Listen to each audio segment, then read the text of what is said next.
Saudações a você que está conosco em mais um Bandeira Verde, o programa oficial do fã da Fórmula Indy no Brasil. A nossa solidariedade a você que, assim como a gente, está quase desesperado com tantos fins de semana sem corrida da Fórmula Indy. A gente teve uma prévia aí do que vai ser a próxima etapa, no dia 8 de agosto, o Grande Prêmio de Nashville, um novo circuito no calendário, um circuito de rua maravilhoso que está sendo montado lá na terra do Joseph Newgarden, vencedor da última etapa lá no distante dia 4 de julho em Mid-Ohio. Esse Grande Prêmio de Nashville promete muito, ainda mais que nós vamos ter a volta dos brasileiros com Hélio Castro Neves, agora de contrato renovado. Então tudo isso é assunto do programa de hoje, em que eu, Jefferson Kerno, estou aqui direto dos estúdios da Live Sports em São Paulo, com o nosso tradicional comentarista que está revirando livros de regras nos últimos dias, Fábio Seixas. Tudo bem, Fábio? Tudo bem, Jefferson? Prazer estar aqui com você mais uma vez.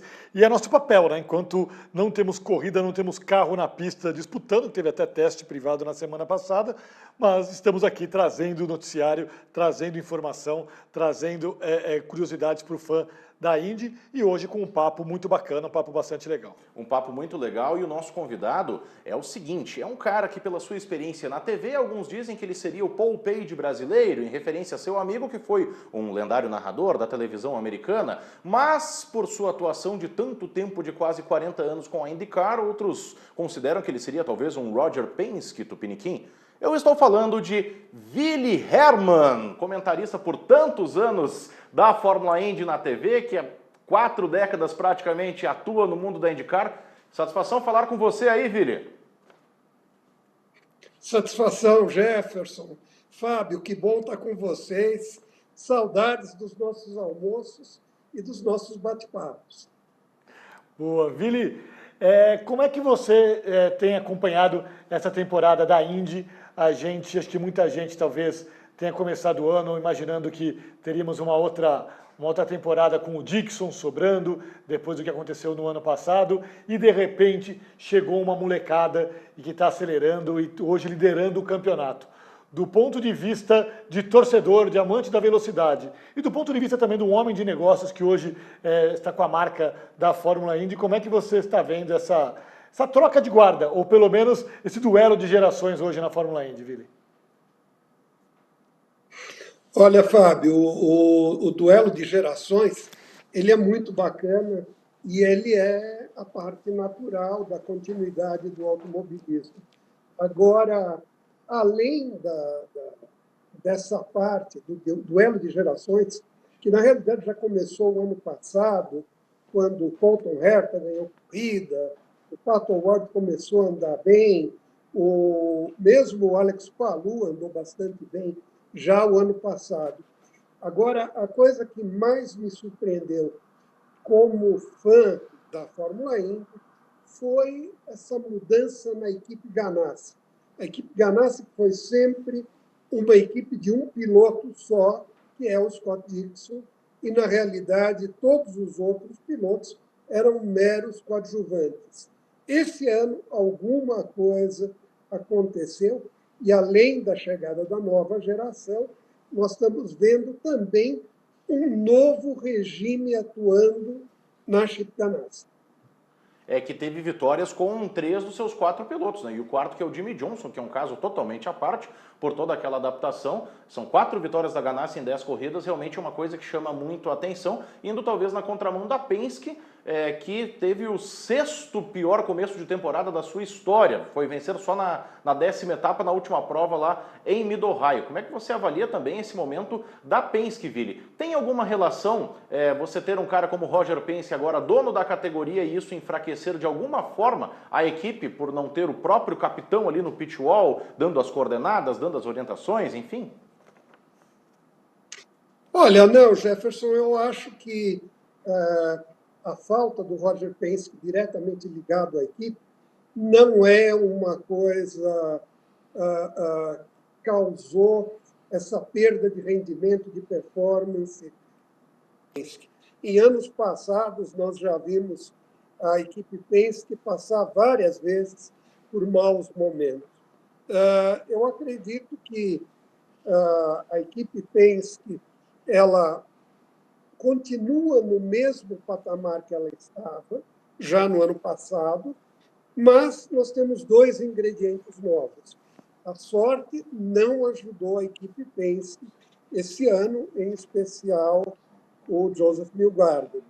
E o outro, eu acho que houve uma evolução das outras equipes também.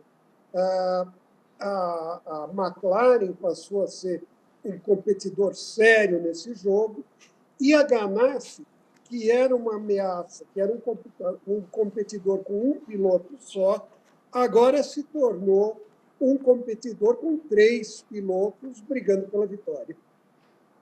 Vili, você já está nesse negócio há um bom tempo, né? Nos anos 90 a gente viu um momento em que se falava muito da Indy rivalizando com a Fórmula 1, se não ocupando o espaço da Fórmula 1, que a gente sabe que cada uma tem seu espaço bem delimitado, mas também chamando muito a atenção do torcedor da Fórmula 1. Depois houve um tempo em que as coisas se distanciaram, a Indy se enfraqueceu com a cisão ali, com a divisão. Hoje, você abre o noticiário da Fórmula 1, do automobilismo no mundo, e até por conta da Liberty Media, hoje está na Fórmula 1, voltou a se fazer muita comparação entre Fórmula 1 e Indy, e dizendo muito, e isso está hoje, por exemplo, nessa segunda-feira na Autosport, muito sobre a Fórmula 1 indo buscar inspiração na Indy, não só no carro, como no próprio modelo de corrida. Como que você vê essa questão, o que já estão chamando de indianização da Fórmula 1, ou a Fórmula 1 se inspirando, indo beber um pouco mais na fonte do que é feito no automobilismo americano hoje, em termos de competitividade, principalmente? Olha, Fábio, a Liberty Media, sendo uma empresa americana de mídia, ela é uma empresa de show business no modelo norte-americano. Então, sobrevoo de avião antes da largada, câmera no público, enfim, jogando muito com o emocional. Realmente, o marketing e o poder midiático da Fórmula 1 com a Liberty Media aumentou muito. Porém, em termos de comparação das categorias, eu acho que o que nós estamos vivendo hoje é o oposto do que houve nos anos 90. Nos anos 90, nós vimos a Champ Car, a kart, enfim, a Fórmula Indy, querendo ser uma Fórmula 1. Indo correr na Europa, buscando corridas internacionais, buscando estrelas internacionais. O que nós estamos vendo agora é o oposto. É uma Fórmula 1 querendo ser mais Fórmula Indy. E estrelas internacionais, como o Grosjean, buscando a Fórmula Indy. Ou seja, é um momento diferente. Eu não vejo pretensões da Fórmula Indy, nesse momento, de se internacionalizar. Aliás, o Roger Penske foi muito claro conosco em relação a isso, visto que nós tínhamos conversas em andamento para o Brasil, para o México, para eventos, e o Roger foi claro, disse: meu primeiro objetivo é consolidar a corrida nos Estados Unidos antes de começar a pensar em corridas internacionais. Que parece que foi justamente um problema da kart, que ela começou a perder o foco em certo momento, nos anos 90, né? Ela não era bem uma categoria americana, não era bem uma categoria internacional em certo momento, então você acha que isso aí ajudou a minar um pouco os rumos da kart, que acabou falindo depois daquele sucesso estrondoso? Não, Jefferson, eu acho que o problema da kart foi outro. Eles tentaram primeiro um novo modelo de negócios, com a abertura do capital, onde as equipes passaram a deter ações da categoria, e as equipes mais que rapidamente venderam as ações. Eu acho que o principal problema do modelo da kart naqueles anos foi a diversidade dos donos de equipe com objetivos diferentes. Nós tínhamos o Bruce McCall, os irmãos Forsyth, e outros muito ricos, que estavam lá sem necessariamente contemplar a equipe como um business. Já o Roger Penske, por exemplo, e o Chip Ganassi são muito ricos. Tá? O próprio Jim Meyer, da Meyer Shank, é um peso pesado, de bolso fundo, só que eles administram a equipe totalmente focado como um business, como um negócio. Então, eu acho que a situação é muito, muito diferente. Ô, Vili, agora voltando para os seus tempos de comentarista numa cabine ao lado do Luciano do Vale e ao lado de tanta gente boa. Teremos Hélio Castro Neves, a partir da etapa de Nashville, acelerando, e o Elinho com contrato assinado para toda a temporada do ano que vem. O que dá para esperar em termos realistas do Elinho aos 46 anos, nesse carro da Meyer Shank, para essa conclusão de temporada e para 2022? Bom, eu acho que o Elinho fisicamente está muito bem e mentalmente ele está mais forte até do que durante muitos e muitos anos da equipe Penske. Eu acho que nós temos aí, vendo o desempenho do Hélio e vendo o desempenho do Scott Dixon e outros, que, na realidade, o que determina o desempenho do piloto até uma certa idade, eu acho que o lado mental ele acaba sendo mais difícil do que o lado físico. E o Elinho, em função do momento que ele está vivendo, ele está com um lado mental fortíssimo. Nós vimos isso nas corridas da SRX, onde ele mostrou uma garra, uma competitividade que não era a marca registrada dele nos últimos anos de Penske.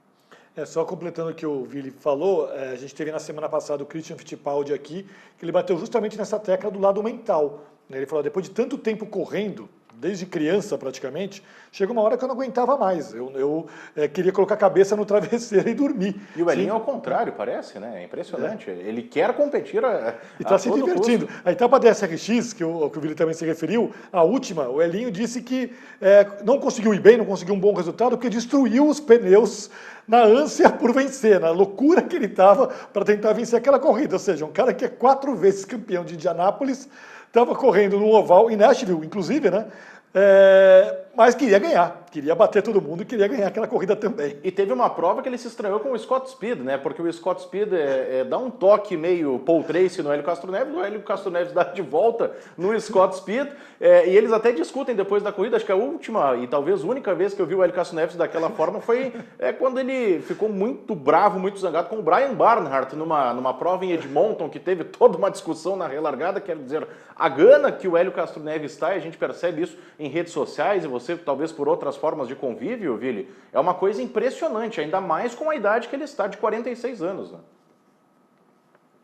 O Jefferson, você mesmo outro dia levantou esse ponto da idade do piloto, e é uma coisa interessante que tem alguns esportes onde o lado mental é muito exigido, e a idade do piloto, do atleta, é mais avançada.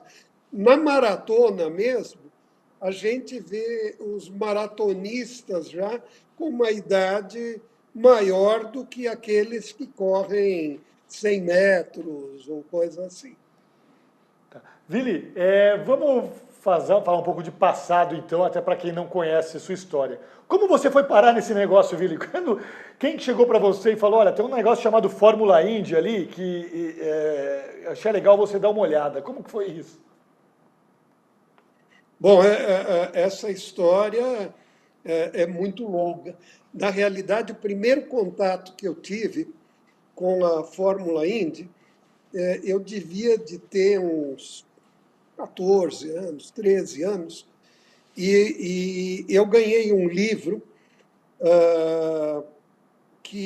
em alemão que chamava O Piloto e Seu Carro de Corrida. É um livro que eu tenho até hoje. E as últimas, ele era todo sobre as corridas de esporte na época, Ferrari, Fórmula 1, e as últimas 3 páginas eram sobre uma tal de Indy 500. E eu fiquei maravilhado com aqueles carros, aquelas arquibancadas enormes, aquele público. Eu falava, caramba, que coisa fantástica.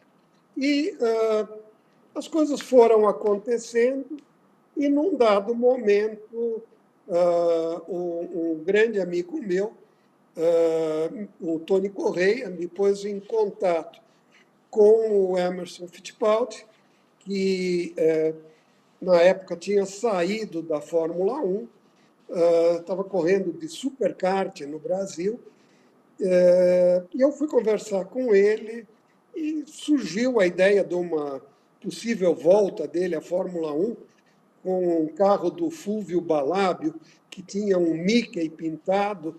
O Emerson foi testar, o carro tinha motor Honda, que na época eu acho que nem para o cortador de grama servia, então era terrível o carro. E aí, nessa convivência com o Emerson, profissional, acabou surgindo uma ideia não, um convite para que ele fosse ao Miami Grand Prix, que era uma corrida da IMSA, como personalidade, e de lá a coisa aconteceu e surgiu a possibilidade de Fórmula Indy. Então, realmente não dá para dizer que foi planejado, não.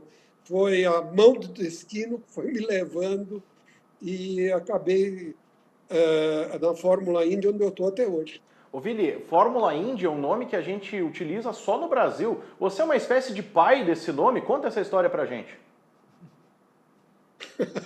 É verdade. Depois, quando o Emerson assinou para correr na Indy, nós, antes de fazermos o anúncio oficial, eu fui negociar com Indianápolis, que era detentora dos direitos da Indy 500, e com a CART, que era detentora das outras corridas do campeonato, para fazer um contrato de direitos para o Brasil, visto que esses direitos, como não havia piloto brasileiro e não sabiam do anúncio do Emerson, valiam muito pouco. E aí, uma vez com os direitos, a ideia seguinte foi o Emerson, que tinha contato com o Luciano do Vale, de levar isso para a Rede Bandeirantes. Só que isso, de maneira nenhuma, nunca dava certo. Eu nunca conseguia passar do portão da Bandeirantes, até que um grande amigo meu, que era um dos melhores amigos do Dr. João Saad, o Eugênio Martins, falou, não, e na Bandeirantes, vem comigo. Pegou o carro, entrou no portão com pompa e circunstância, parou lá na frente, elevador, subiu para a sala do Dr. João, e eu carregando um cassete, daqueles cassetes Umatic enormes, sabe? Felizmente, o Dr. João tinha um aparelho de vídeo Umatic na sala dele. Eu consegui mostrar o cassete e o Dr. João falou, não, mas o Emerson está correndo, ele está na kart correndo. Eu sei que ele está na kart correndo, nós até mostramos a última corrida. Não é esse kart com K, ele está correndo no campeonato com C, é um Fórmula. Não, mas é um Fórmula 1? Não, é mais rápido que um Fórmula 1. E aí, na hora lá, ele falou, bom, então como chama essa categoria? E aí, como eu tinha falado que era a Fórmula, e corria na Indy, eu falei, doutor João, é a Fórmula Indy. Aí o Eugênio virou e falou, João, você tem que comprar essa categoria que eu quero assistir na televisão. E virou Fórmula Indy na televisão. Assim, meio de Que impulso, história. surgiu na hora. Surgiu na hora. Eu, inclusive, pensei em Fórmula Kart, mas o kart, com o Emerson tendo corrido no Superkart há meses, há poucos meses, não é que fazia tempo, falar a palavra kart era pavoroso para rotular a categoria. E para falar indicar, passaria aquele negócio de indicar, indicando. Então, o Indy saiu sozinho. Ô, Vili, E na realidade, o Fórmula Indy acabou é usado no Brasil, alguns países, eventualmente na América do Sul, tipo Argentina, e por uma coincidência que talvez de convivência dos jornalistas na Itália. Na Itália, ainda se fala mais Fórmula Indy que IndyCar. O Vili, agora conta pra gente, enfim, como que foram aqueles primeiros anos, aquelas primeiras experiências ali de transmitir corrida, porque a gente sabe que hoje a tecnologia torna tudo mais fácil. Você consegue hoje transmitir um evento esportivo pela internet. Você consegue, em vez de mandar um caminhão para um autódromo, você consegue, com um equipamento do tamanho de um notebook, fazer uma transmissão. Mas naquela época, histórias de transmitir, de ter que puxar cabo, de ter que se pendurar na cabine, de ter que fazer, enfim, bater tambora para fazer o sinal chegar no Brasil. Como que era isso? Tenta lembrar se puder contar alguma história para a gente curiosa dessa época. E além disso, Vili, se você me permite, Fábio, você também, Vili, mas você entrou no negócio em 84 como na parte empresarial, junto do Emerson. Como é que o Vili Hermann, empresário, daqui a pouco se tornou também o Vili Hermann comentarista de corrida na televisão? Bom, então, Fábio, primeiro, você está sendo extremamente otimista de falar cabine, porque, na realidade, não havia cabine. Naquela época, nem a categoria, nem os autódromos estavam preparados para transmissão internacional. Ninguém fazia uma transmissão internacional. Então, nas primeiras corridas, o pessoal da kart nos arrumou um lugar na sala de imprensa. Aliás, a única pista que já tinha duas cabines era a Indianapolis Motor Speedway, que era uma cabine da ABC e outra da ESPN. Mas, então, nas primeiras corridas, o pessoal nos arrumou um lugar na sala de imprensa, só que como o Luciano do Vale não narrava baixinho, né, e era extremamente entusiasmado, demorou 2 corridas para que nos pusessem para fora da sala de imprensa. Então, a partir daquele momento, a gente puxava 2 linhas de telefone para a varanda da sala de imprensa, para baixo do lado da sala de imprensa, para a porta da sala de imprensa, e pegava uma cadeira da sala de imprensa, ou 2 cadeiras para a sala de imprensa, não que a segunda cadeira fosse minha, não. A segunda cadeira era para colocar um equipamento que chamava Conrex, que era do tamanho de uma mala, um negócio enorme, que mixava as 2 linhas telefônicas, que era a linha da narração e do retorno. Então, o Luciano do Vale narrava pelo Conrex por telefone, né, com 2 linhas telefônicas. E, mesmo estando do lado de fora da cabine, volta e meia saía alguém e fazia... sabe? Tinha que E aí eu me lembro de uma corrida, não lembro agora se foi Mid-Ohio ou Elkhart Lake, uma das duas, onde arrumaram para a gente um lugar, uns 20 metros da sala de imprensa. Ou seja, arrumaram um fio de telefone mais comprido, para deixar a gente mais longe. E lá, não sei se vocês viram, a sala de imprensa é do lado oposto dos boxes. A gente fica com a vista para o pit stop e para os boxes. E naquela corrida começou a chover, né? Então, eu comecei a ficar envolvido na transmissão porque a equipe do Luciano do Vale, a equipe da Band era muito pequena, era o Luciano do Vale, eu, Luciano do Vale, ou eventualmente vinha a Kika, que era a produtora, enfim, quando a coisa começou, era um one-man show. E nessa corrida começou a chover e eu, então, ampliei a minha função para segurar o guarda-chuva para o Luciano do Vale. Então, vendo a corrida, a narração, segurando o guarda-chuva e, num determinado momento, começou a chover, entrar água no Conrex. E, naturalmente, o Conrex explodiu com um baita curto-circuito, né? Daqueles que o fone de ouvido quase pulou da cabeça do Luciano do Vale, né?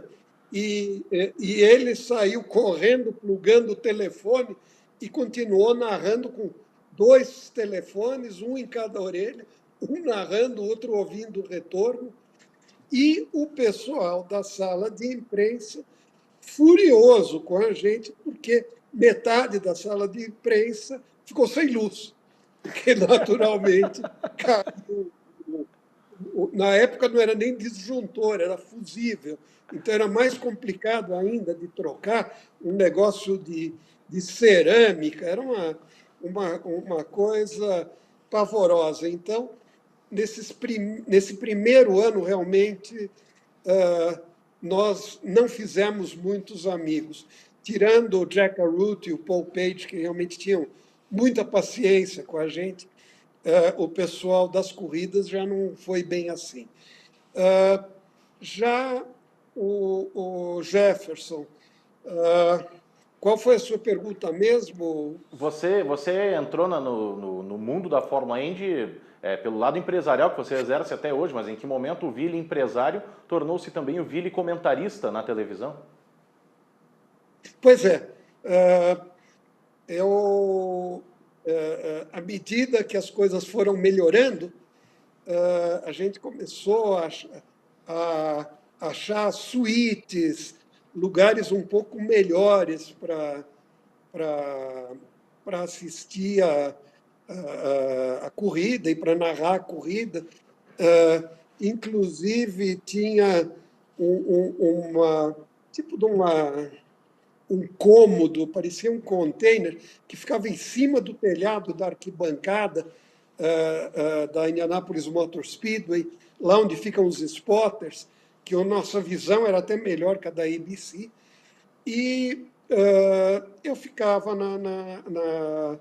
na cabine e, eventualmente, dando dicas para o Luciano do Vale, de um carro que estava caindo o rendimento, de carro que estava.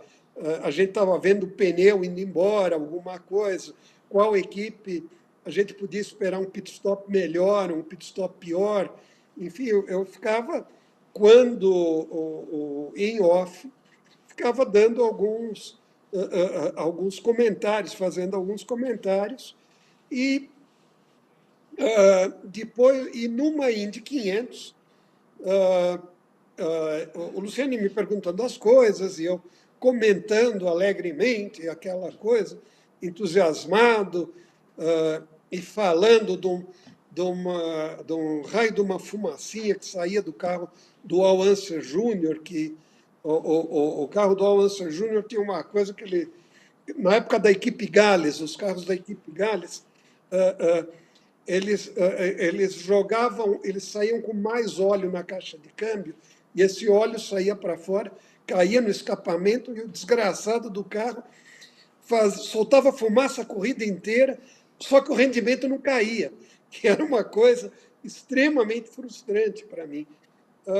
E terminada a corrida, o Luciano do Vale virou para mim e falou: parabéns, você sabe que você comentou a corrida, a Indy 500 para o Brasil hoje, né? E aí então eu falei, foi mais uma daquelas coisas Ele abriu o microfone, é de isso? destino. Deixou o microfone Oi? aberto. Ele deixou o microfone aberto, é isso? Ele, exatamente, ele tinha sempre na mesa 2 ou 3 microfones, até porque vinham convidados, sempre vinha alguém falar alguma coisa, enfim, e tinha um microfone perto de mim, estava aberto, e eu estava comentando.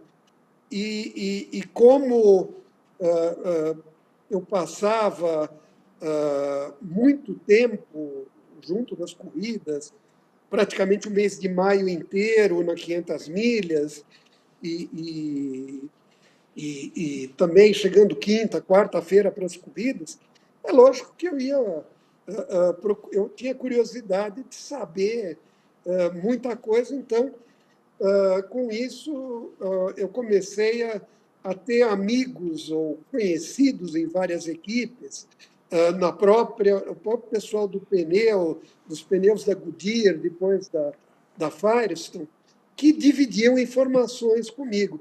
Então, eu fui um comentarista com informações privilegiadas. Vili, e pegando agora um túnel do tempo radical e voltando a falar de futuro. Pietro Fittipaldi, Tony Kanaan, a gente já conversou aqui com o Kiko Porto, que está cumprindo ali o Road to Indy. O Matheus Leist foi outro piloto que passou aqui pelo Bandeira Verde recentemente. Como você vê o futuro do Brasil na Fórmula Indy, além do Elinho no ano que vem? Você imagina a possibilidade de outro brasileiro fazendo a temporada completa? Como que está a participação do Brasil para 2022? Bom, eu acho o 2022 um ano com chances enormes para que a gente tenha mais um brasileiro correndo na Fórmula Indy.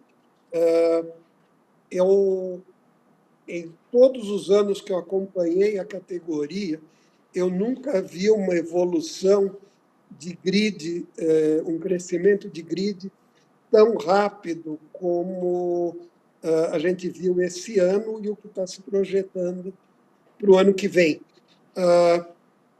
Numa conta conservadora, nós temos hoje 27 carros no grid para o ano que vem. Numa conta mais otimista, 28, 29, ou seja, pela primeira vez em muitos anos, eu vejo uma situação onde nós temos mais vagas do que fortes candidatos para correr na Fórmula Indy. Nós temos não só o aumento de carros inscritos pelas equipes, mas também alguns dos pilotos que começam a considerar parar.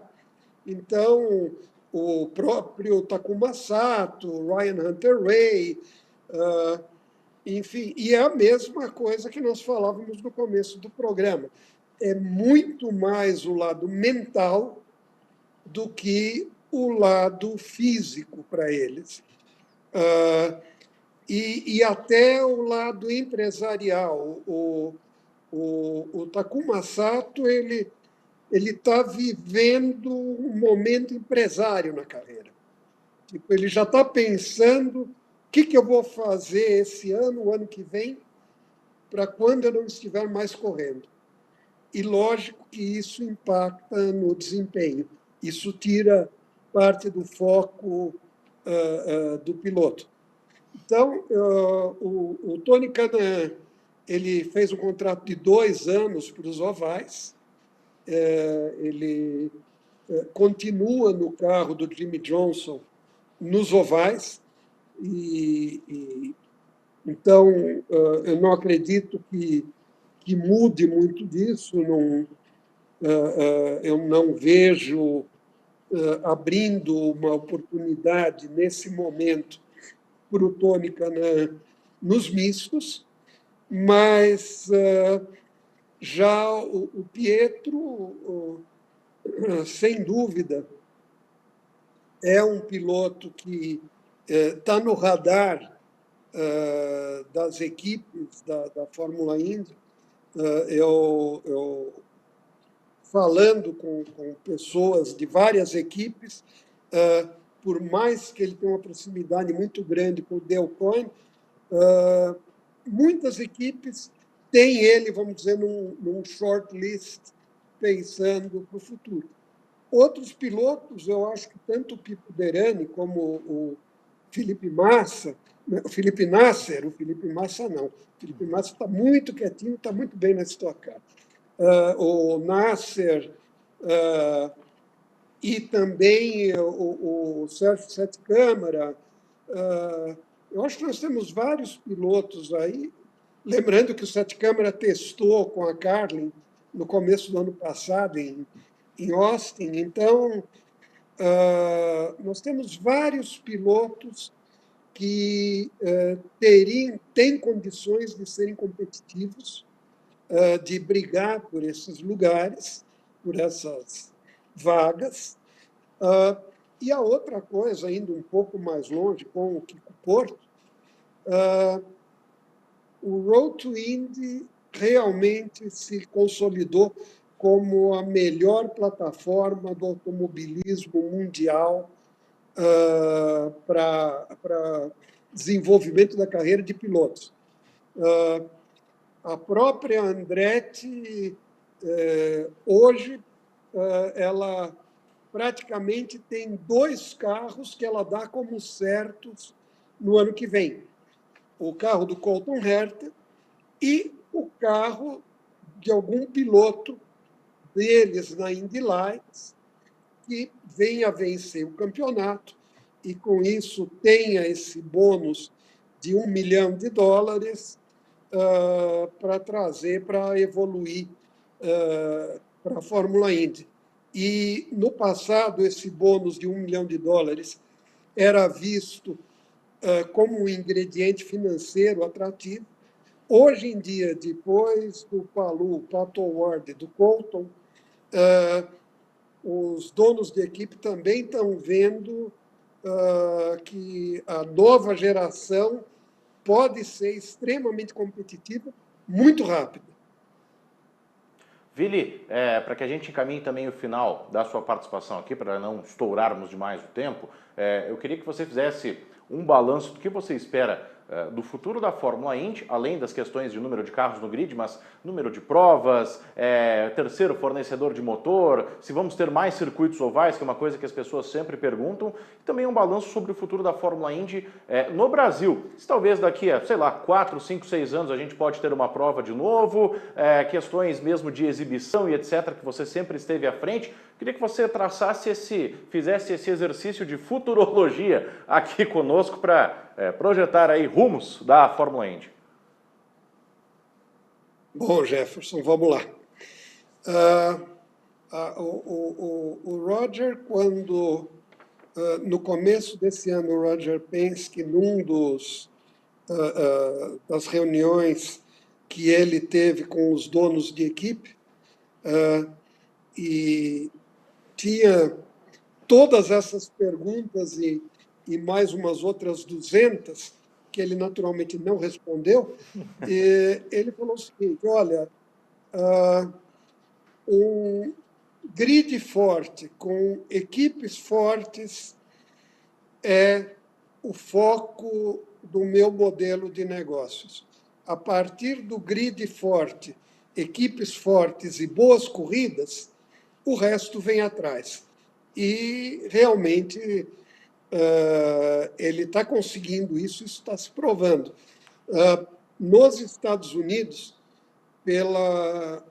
talvez pela primeira vez em muitos, muitos anos, desde o advento da TV paga, que nós estamos vendo que nós teremos nos Estados Unidos 13 corridas na TV aberta, na NBC, que certamente é um ingrediente que está levando esse aumento de carros no grid, uma vez que a visibilidade na TV aberta nos Estados Unidos, a diferença para a TV paga é muito grande.